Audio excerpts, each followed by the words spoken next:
All right, so here's a couple of corrections. If you know that you've been lifting like heavy and awkward, weird positioning, maybe a little too far, and your lower back is kind of talking to you, here's some corrections that we can do.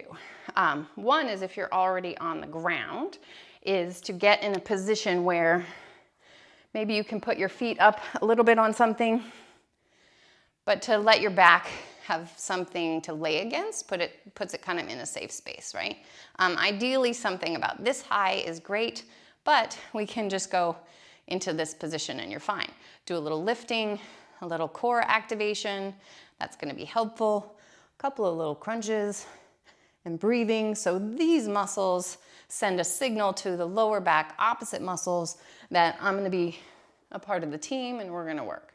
So those are one.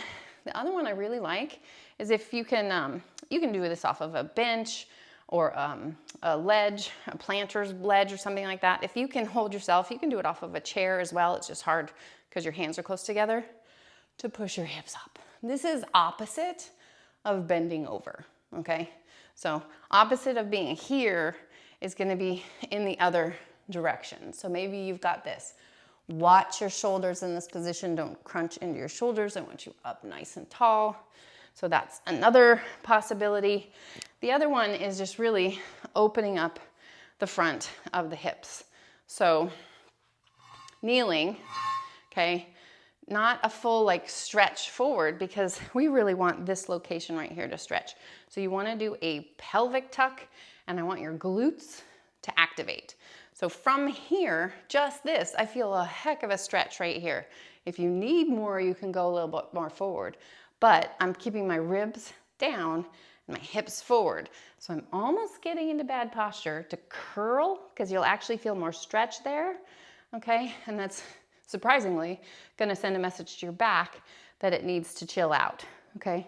So from here, but different exercises of activating and strengthening that muscle, and then maybe some opening of the hips. I really like kneeling captain. It's one I have a full video on as well, but then gently and nicely side bending your spine in ways that you're in control of sends a signal to all of these other core muscles. We're a team, I got this, we're good. All right, so those are a couple corrections for when you know you haven't been in the greatest setup. Hopefully this is helpful. I'll see you on the next one.